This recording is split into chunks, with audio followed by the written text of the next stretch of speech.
Hello पिला माने welcome to my focus study YouTube channel. आज आम पिला पढ़ा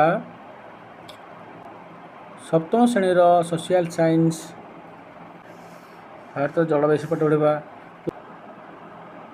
आज आम पिला पढ़ा मौसुमी वायु प्रवाह।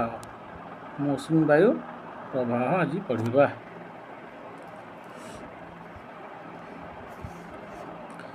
भारत में वर्षा ऋतु ही जीवन केन्द्रिक।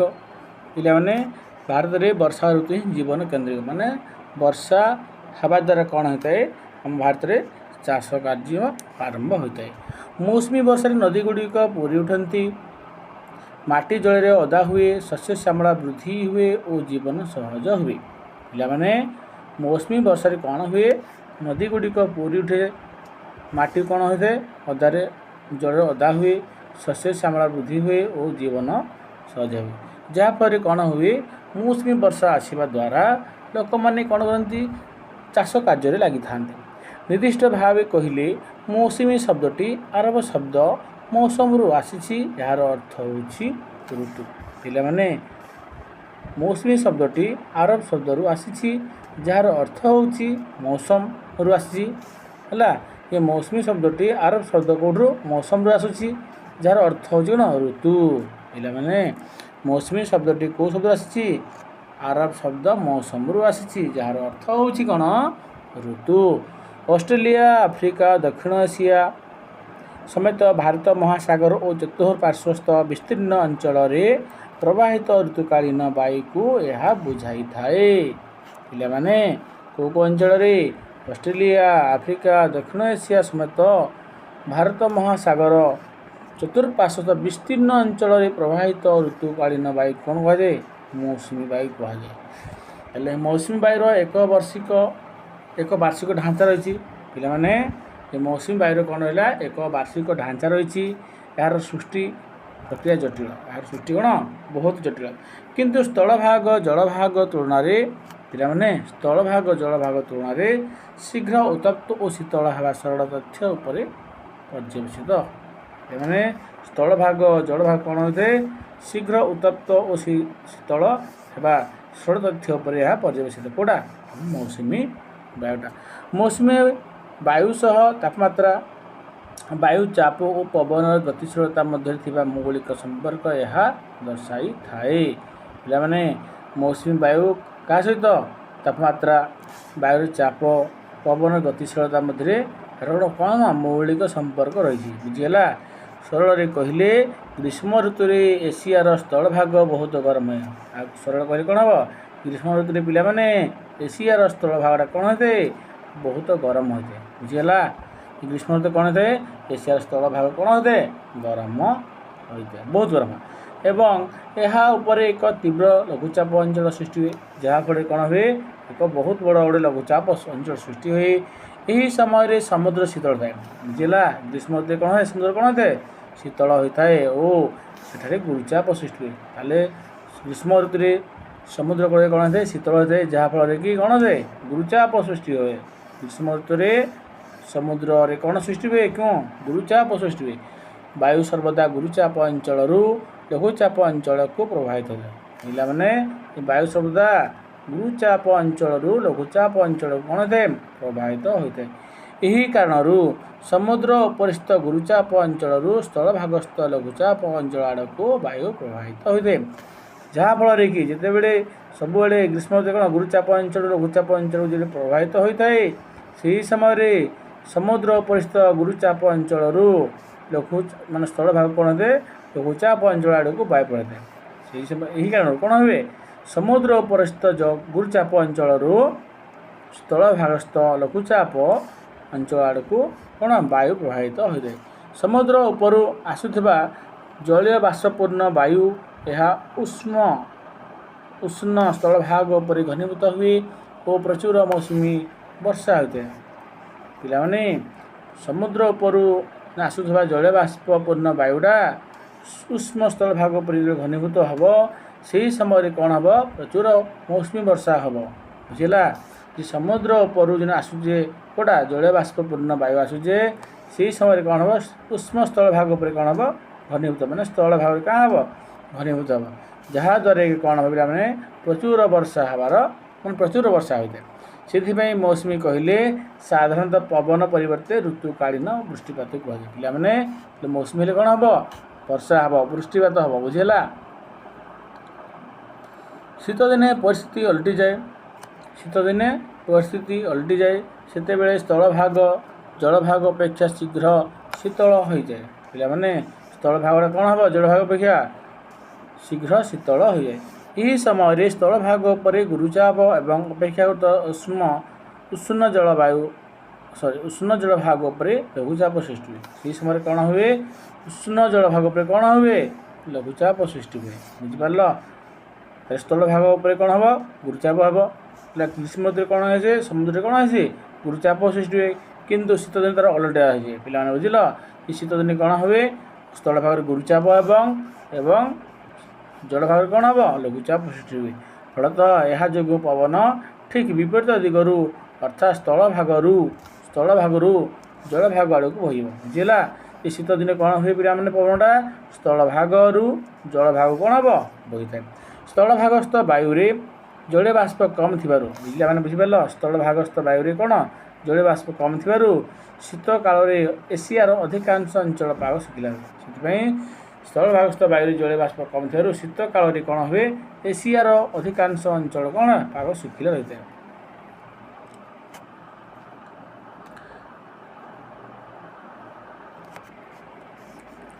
भारत कथा विचार को नेले मौसुमी वर्षा जून मासर प्रारंभ भारत दक्षिण प्रांत होता है पे भारत कथा जी पचारा मौसुमी वर्षा केन समय भारत होते जून मासर प्रारंभ आरंभ हुए जून मासर प्रारंभ भारत दक्षिण प्रांत होता है बुझेगा क्रमशः यह उत्तर को गति करी किछि सप्ताह मध्य जुलाई मध्य भाग सुधा समग्र उपमहादेश को व्यापी था एवं क्रमशः यह उत्तर को गति प्रथम भारत दक्षिण प्रांत कौन हम आरंभ होता तापर गति कर आस्ते आस्ते कौन हम उत्तर को गति करी किछि सप्ताह मध्य जुलाई मध्य भाग प्रवेश करदेव जहाँपर कि उपमहादेश कौन हम व्यापी जाए तेरे मौसुमी अग्रगति धारावाहिकता न थे पश्चिम घाट पर्वतमाला एक प्राकृतिक प्रतिबंधक रूपी मौसुमी वायु को बाधा देते पिला माने बुझिल ये पश्चिम घाट पर्वतमालाटा प्राकृतिक प्रतिबंधक रूपी मौसुमी वायु कौन थे बाधा सृष्टि करता है को पर्वतमाला पश्चिम घाट पर्वतमाला एथि पश्चिम ढालू अंचल अधिक वृष्टिपात से कौन हुए पे पश्चिम ढालू अंचल अधिक वृष्टिपात होता है कहले कि पश्चिम घाट पर्वतमाला जिते मौसुमी वायु को बाधा प्रदान करता है से समय पश्चिम अंचल अच्छी जगह से जगह कौन है अधिक वृष्टिपात होता है पे बुझिल यही पर्वतमालार पूर्वस्थ डेकान मालभूमि अंचल अनियमित स्वल्प वृष्टित और से यही पर्वतमाला माने ये पश्चिम घाट पर्वतमालार डेकान मालभूमि अंचल अनियमित केवे केमती अल्प स्वल्प वृष्टिपात होता है साधारणतः यहाँ ग्रीष्मकालीन बा दक्षिण पश्चिम मौसुमी वायु कहुए यही वायु कौन कहुए ग्रीष्मकालीन बा दक्षिण पश्चिम मौसुमी वायु कहुए एठारे दक्षिण पश्चिम मौसुमी वायु प्रवाहित दिग को सूचाऊ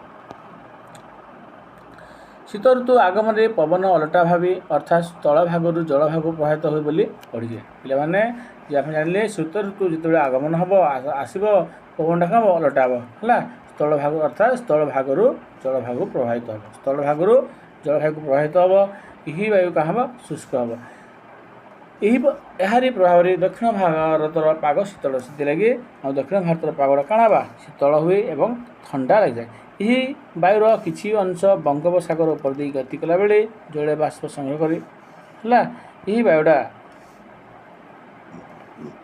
यही वायुर किसी अंश बंगोपसागर उपर दे गति कला बेले जातीय जलीय बाष्प संग्रह करे और पूर्व और दक्षिण भारत किसी स्थान वर्षा और फल पूर्व और दक्षिण भारत किसी स्थान कौन हम वर्षा करे यहाँ उत्तर पूर्व मौसुमी वायु कहुए कौन हम उत्तर पूर्व मौसुमी वायु कहुए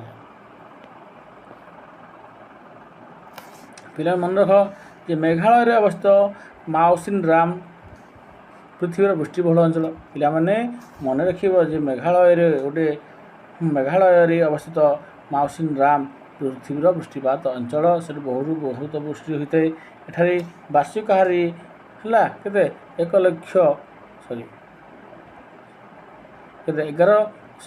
11,000 है 11,000 मिलीमीटर जहाँकि 11 मीटर सह सामान वृष्टिपात होता है बुझे के माउसिन राम कौन अवस्थित पिला मैंने मेघालय अवस्थित। कर्नाटकी और हिंदुस्तानी शास्त्रीय संगीत व्यवहृत अनेक राग मौसुमी रूप प्रेरणा पाई।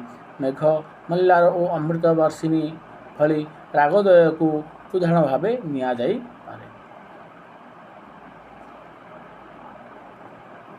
पढ़ा आम जलवायु जनजीवन। आम जीवन जलवायु सह घनिष्ठ भाव जड़ित। आम जीवन जलवायु सह घनिष्ठ भाव जड़ित और यह पर निर्भरशील स्थानीय संस्कृति तथा चालीचलन जलवायुर प्रभाव देखा जाए। भारतर बहु पर्वपर्वाणी गुड़िक ऋतु और कृषि कार्यकलाप भित्तिक पिला बुझा आम भारतर बहु पर्वपर्वाणी गुड़िक ऋतु और कृषि कार्य भित्तिक अटंती।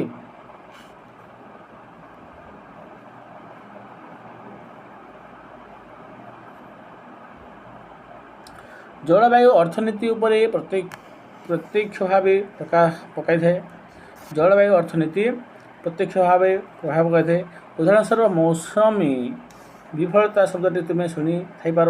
यह मौसमी जनित स्वल्प वृष्टि सूचना दिए। मौसमी जनित स्वल्प वृष्टि में कम वृष्टि होता है। एपरी स्थिति में कृषि क्षतिग्रस्त जितेबाला मौसमी कम हम जहाँफल कि कृषि कौन हम हम ना भल भाव में। विशेषतः स्त्री लोक मान पानी जलपाई बहुत दूर को जावाक पड़ता है है। स्त्री मान कौन पानी आने बहुत दूर को जा पड़ता है। कृषि श्रमिक मैंने कम सहरामुखी होता है से कौन जितेबाला कृषि कृषक मैंने भल चाष हो न था से कौन श्रमिक मैंने कौन सहरामुखी सहर को कम कर जाती। खाद्य सामग्री महंगा हुए है। खाद्य सामग्री कौन हुए महंगा होता है जहाँ मुद्रास्फीति वृद्धि में सहायक होता है। शिल्प कार्यकलाप पूर्वानुमानित पानीपाग और जलर सुलभता पर निर्भरशील। समग्र पृथ्वी में जलवायु और सामाजिक अर्थनैतिक अवस्था मध्य संपर्क को आम सहजरे अनुमान कर। जलवायु जनित विपर्य संगठित हेले ये प्रकार स्थिति विशेष भाव में बिगिड़ी जाए। जलवायु विपर्य बढ़ा भारत में अनुभूति विविधतापूर्ण पानीपाग चरम परिस्थिति जनित बात्या बन्या भूस्खलन और अन्य जलवायु जनित विपर्य घटी है। यू विपर्य जनजीवन को प्रभावित करने संगे संगे कृषि हानि संरचना जनित क्षति और स्थानीय अर्थनीति को अवस्थित करता। बात्या हमारा जलवायु विविधतार बात्या बढ़ा बात्या प्रतिवर्ष भारतर उपकूल मुख्यतः पूर्व उपकूल अनेक गुड़ी बात्यार सम्मुखीन होते हैं। पे प्रतिवर्ष भारतर उपकूल मुख्य पूर्व उपकूल अंचल गुड़ कौन बात्यार सम्मुखीन होते हैं। भारतर उपकूल मुख्यतः पूर्व उपकूल अनेक गुड़ी बात्यार सम्मुखीन होते हैं। विगत वर्ष मानक केतेक बात्या अति विध्वंसकारी होते हैं। विगत वर्ष मानक कौन बीती वर्ष मानक बात्या गुड़ी कौन अधिक बहुत ध्वंस कर अनेक मानव और प्राणी जीवन हानि सह बहु संपत्ति और भित्तिभूमि नष्ट होते से लगी लोक मानकर और प्राणी मान जीवन बहुत संपत्ति और भूमि नष्ट होती। अनेक बड़ बड़ गछ उपुड़ी पड़ा सह मृत्तिका क्षय घटी। पे भारत पानीपाग विभाग आसुवा झड़ बात्या गुड़ी को अनुसरण कर। भारत पानीपाग विभाग आसुवा झड़ बात्या गुड़ी को अनुसरण कर सेगुड़िकर सृष्टि विवर्तन और स्थल भाग को छुईवा स्थान आदि संबंध में पूर्व सूचना प्रदान करता। क्यों अंचल से झड़ बात्या छुईब है केते आसब से मानक सूचना लोक मान को देता।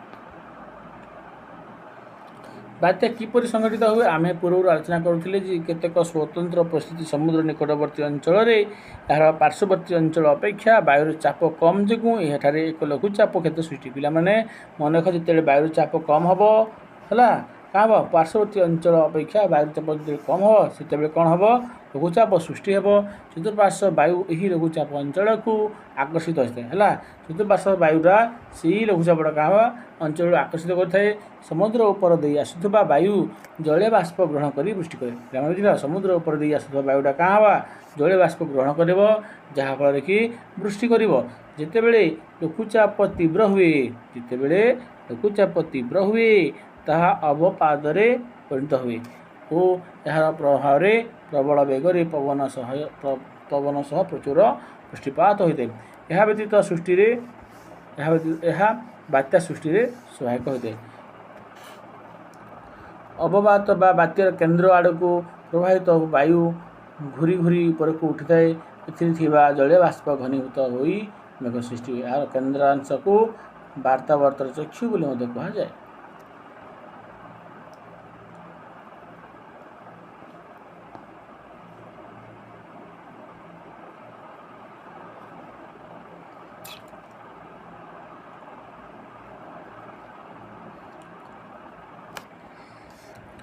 बन्या साधारण भाव शुष्क रोकता भूमि जलमग्न हेले बन्या हुए। साधारण भाव शुष्क रोकता भूमि जलमग्न हेले कौन हम बन्या होता है। कौन सी अंचल अत्यधिक वृष्टिपात हेले यह जलधारा आकार प्रबल बेगर प्रवाहित होगा लगी पिलाने कौन सी अंचल जदि अत्यधिक वृष्टिपात हो से समय जलधारा आकार प्रबल बेगर प्रवाहित होगा लगे कौन बन्या।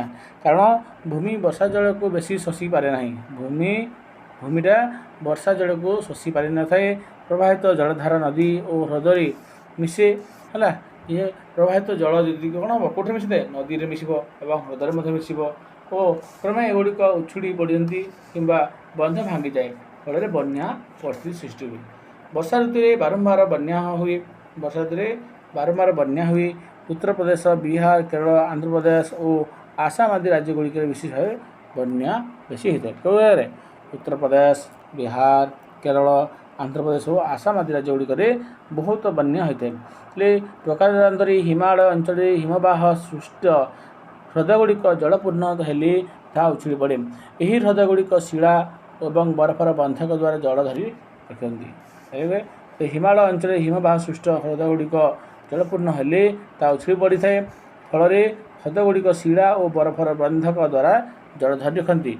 बरफ तलिवा जो जल रही बरफ तलिवा जो कौन है जल थाए जो बरफ तलब क्या हाँ जल हो बरफ अतिशीघ्र तलिवा कारण कि प्रचुर वृष्टिपात हेले चाप वृद्धि पाए शिला तो बरफर बंध भांगी यह हिम विस्फोट कहुए और यह जो जनजीवन विशेष भाव क्षतिग्रस्त होता है।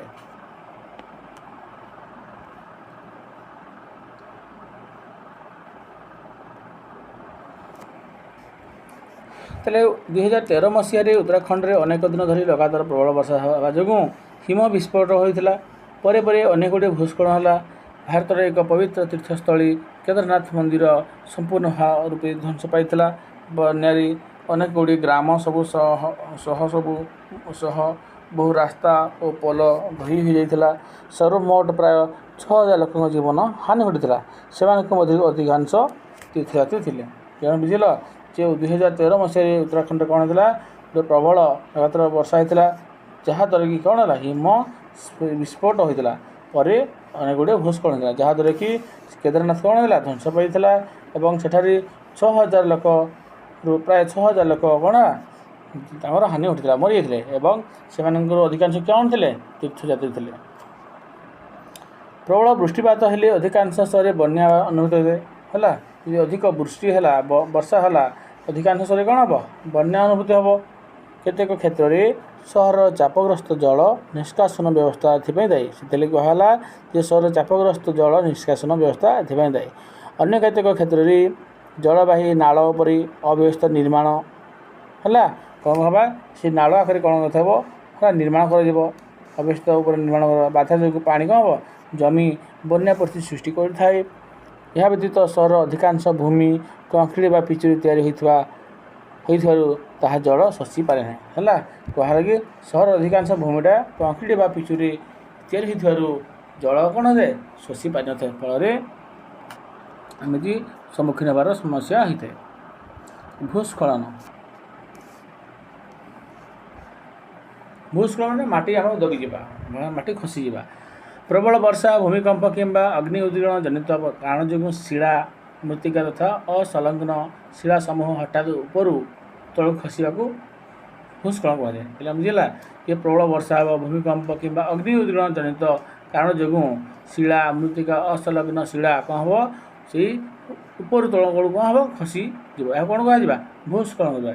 ହିମାଚଳ ପ୍ରଦେଶ, ଉତ୍ତରାଖଣ୍ଡ, ସିକିମ, ଅରୁଣାଚଳ ପ୍ରଦେଶ ତଥା ପଶ୍ଚିମ ଘାଟ ଓ ଅନ୍ୟାନ୍ୟ ପାହାଡ଼ିଆ ଅଞ୍ଚଳରେ ସାଧାରଣ ଭାବେ ଭୂସ୍ଖଳନ ଘଟିଥାଏ।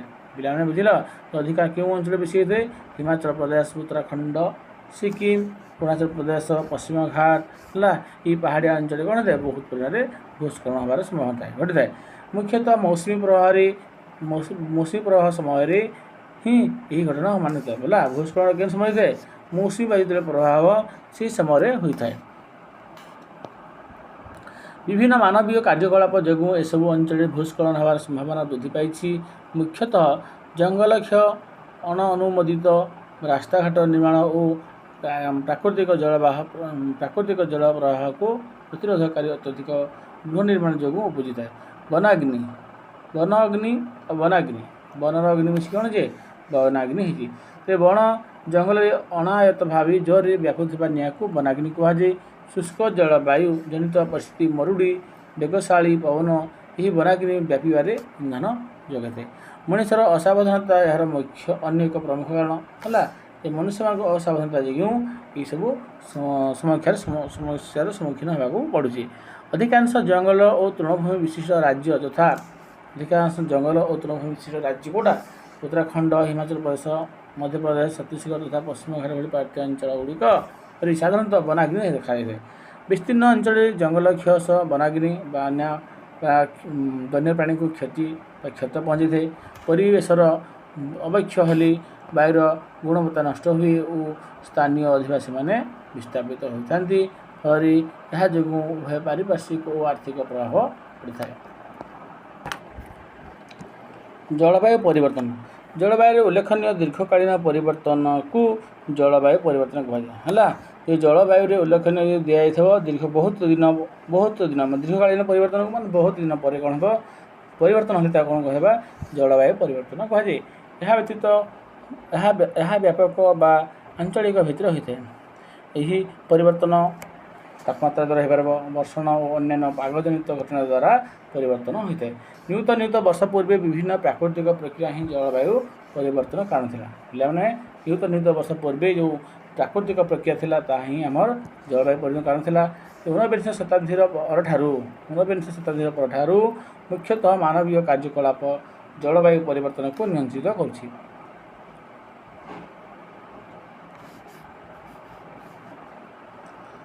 ତାହେଲେ ବିଶେଷତଃ ଜୀବାଶ୍ମ ଇନ୍ଧନର ଦହନ, ବନ୍ୟକ୍ଷୟ, ପରିବେଶ ପାଇଁ କ୍ଷତିକାରକ ଶିଳ୍ପକରଣ, ଅଧିକ ଉତ୍ପାଦନ ଓ ବିଭିନ୍ନ ସାମଗ୍ରୀର ଅତ୍ୟଧିକ ତଥା ଅପବ୍ୟବହାରପୂର୍ଣ୍ଣ ଉପଭୋଗ ଆଦି ଏଥିପାଇଁ ଦାୟୀ।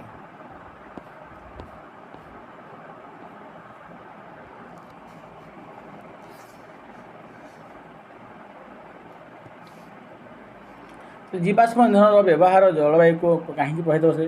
ଜୀବାଶ୍ମ ଇନ୍ଧନ ପୃଥିବୀର ପ୍ରାକୃତିକ ଅଙ୍ଗାରକ ଚକ୍ରରେ ଅଙ୍ଗାରକାମ୍ଳ ବାଷ୍ପ ଓ ଅନ୍ୟାନ୍ୟ ଗ୍ୟାସ୍ ଧୀରେ ଧୀରେ ବାୟୁମଣ୍ଡଳକୁ ଆସିଥାନ୍ତି। ପିଲାମାନେ, ଏ ପୃଥିବୀର ପ୍ରାକୃତିକ ଅଙ୍ଗାରକ ଚକ୍ରରେ ଅଙ୍ଗାରକାମ୍ଳ ବାଷ୍ପ ଓ ଅନ୍ୟାନ୍ୟ ଗ୍ୟାସ୍ ଧୀରେ ଧୀରେ କ'ଣ ହେବ, ବାୟୁମଣ୍ଡଳକୁ ଆସିଥାନ୍ତି ଓ ସୂର୍ଯ୍ୟଙ୍କ ତାପକୁ ଧରି ରଖିଥାନ୍ତି। କେଉଁଟା, ଅଙ୍ଗାରକାମ୍ଳ ବାଷ୍ପ। ଏହି ପ୍ରାକୃତିକ ସବୁଜ ଗୃହ ପ୍ରଭାବ ପୃଥିବୀକୁ ଯଥେଷ୍ଟ ଉଷ୍କ ରଖିବା ଦ୍ୱାରା ଜୀବଜଗତ ତିଷ୍ଠି ରହେ। ବିଗତ କିଛି ଶତାବ୍ଦୀ ଧରି ବିଭିନ୍ନ ମାନବୀୟ କାର୍ଯ୍ୟକଳାପ ଯଥା ଶିଳ୍ପ, ପରିବହନ ଓ କୃଷି କ୍ଷେତ୍ରକୁ ବହୁଳ ପରିମାଣରେ ବିଭିନ୍ନ ସବୁଜ ଗୃହ ଗ୍ୟାସ୍ ବାୟୁମଣ୍ଡଳକୁ ପ୍ରବେଶ କରିଛି। ସବୁଜ ଗ୍ରହ ଗ୍ୟାସ୍ଗୁଡ଼ିକର ଅହେତୁକ ବୃଦ୍ଧି ଅଧିକ ତାପ ଧରି ରଖୁଛି। ଫଳତଃ ବିଶ୍ୱ ତାପମାତ୍ରାରେ ଦ୍ରୁତ ବୃଦ୍ଧିରେ ଏହା ସହାୟକ ହେଉଛି। ଏହା ଯୋଗୁଁ ହଜାର ବର୍ଷ ଧରି ଜଳବାୟୁ ଧାରା ସହ ନିଜକୁ ଖାପ ଖୁଆଇ ଚଳିବାକୁ ଜୀବିତ ଓ ପ୍ରାଣୀ ମାନବ ସମାଜରେ ବିଘଟିତ ହେବାକୁ ଯାଉଛି। ଭାରତର ବିଭିନ୍ନ ଅଞ୍ଚଳରେ ତାପମାତ୍ରା ବୃଦ୍ଧି ପାଉଥିବା ସ୍ପଷ୍ଟ ଜଣାପଡ଼ୁଛି। ହେଲେ ଉଦାହରଣ ସ୍ୱରୂପ 2025 ମସିହା ପ୍ରାରମ୍ଭରେ ଦେଶର ହାରାହାରି ତାପମାତ୍ରା ସାଧାରଣ ତାପମାତ୍ରାରେ କେତେ 1 ଡିଗ୍ରୀରୁ 30 ଡିଗ୍ରୀ ସେଲସିୟସ୍ ବୃଦ୍ଧି ପାଇଛି। ଏଥିପାଇଁ ବିଗତ ଶୀତ ଋତୁଟି ପୂର୍ବଗୁଡ଼ିକ ତୁଳନାରେ କମ୍ ଅବଧି ବିଶିଷ୍ଟ କମ୍ ଶୀତ ଅନୁଭୂତ ହୋଇଥିଲା। ଏହା କେବଳ କୃଷି ଉତ୍ପାଦନ ବ୍ୟତୀତ ବିଭିନ୍ନ କ୍ଷୁଦ୍ର ଶିଳ୍ପକୁ ପ୍ରଭାବିତ କରିଥିଲା। ଉଷ୍ଣତର ପୃଥିବୀ ଆମ ପାଇଁ କି ସମସ୍ୟା ସୃଷ୍ଟି କରିପାରେ ଏହାର ଏକ ଉଦାହରଣ। କୁହାଯାଏ ଜଳବାୟୁ ପରିବର୍ତ୍ତନ ଓ ବିପର୍ଯ୍ୟୟ ସୃଷ୍ଟି କାରଣ ମଧ୍ୟରେ ଥିବା ସମ୍ପର୍କକୁ ବୁଝିବା ଦ୍ୱାରା ହିଁ ଆମେ ବିଭିନ୍ନ ସମସ୍ୟାଗୁଡ଼ିକର ସମ୍ମୁଖୀନ ହେବା ପାଇଁ ପ୍ରସ୍ତୁତ ହୋଇପାରିବା। ପିଲାମାନେ ଏ ଜଳବାୟୁ ପରିବର୍ତ୍ତନ ଓ ବିପର୍ଯ୍ୟୟ ସୃଷ୍ଟି କାରଣ ମଧ୍ୟରେ ଥିବା ସମ୍ପର୍କକୁ ବୁଝିବା ଦ୍ୱାରା ହିଁ ଆମେ ବିଭିନ୍ନ ସମସ୍ୟାଗୁଡ଼ିକର ସମ୍ମୁଖୀନ ହେବା ପାଇଁ ପ୍ରସ୍ତୁତ ହୋଇପାରିବା। ବିଭିନ୍ନ ପରିବେଶ ଅନୁକୂଳ ବ୍ୟବହାରର ଆବଶ୍ୟକତାକୁ ମଧ୍ୟ ଏହା ପ୍ରୋତ୍ସାହନ କରିଥାଏ। ବିଭିନ୍ନ ପରିବେଶ ଅନୁକୂଳ ବ୍ୟବହାର ଆବଶ୍ୟକତା କ'ଣ ହେବ ପ୍ରୋତ୍ସାହନ କରିଥାଏ। ଏହା ସ୍ଥିରତା ବା ପ୍ରତିରୋଧକାରୀ କ୍ଷମତା ସୃଷ୍ଟି ତଥା ପରିବର୍ତ୍ତିତ ପରିସ୍ଥିତିରେ ଗୋଷ୍ଠୀ ସହ ଖାପ ଖୁଆଇ ଚଳିବା ପାଇଁ ସାମର୍ଥ୍ୟ ଦେଇଥାନ୍ତି।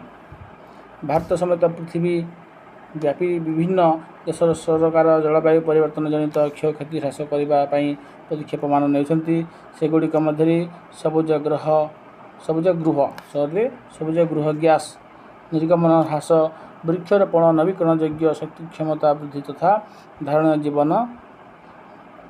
ବିକାଶ ପାଇଁ ଆଦି କେତେକ ଉଦାହରଣ। ତେବେ ଏସବୁ ଅଧିକାଂଶ କ୍ଷେତ୍ରରେ ଅଧିକ ଆର୍ଥିକ ଅଭିବୃଦ୍ଧି ଓ ଅଧିକ ଉପଭୋଗ ଆଦି ଇଚ୍ଛାର ବିଧାଚନ କରୁଛି। ପିଲାମାନେ ପାଠରେ ସରିଗଲା। ପୁଣି ନେକ୍ସଟ କ୍ଲାସ୍ ପଢ଼ିବା ଆମେ ଆଉ ଗୋଟେ ଅଧ୍ୟାୟ। ସେଥିପାଇଁ ସେତେ ପର୍ଯ୍ୟନ୍ତ ରହୁଛି।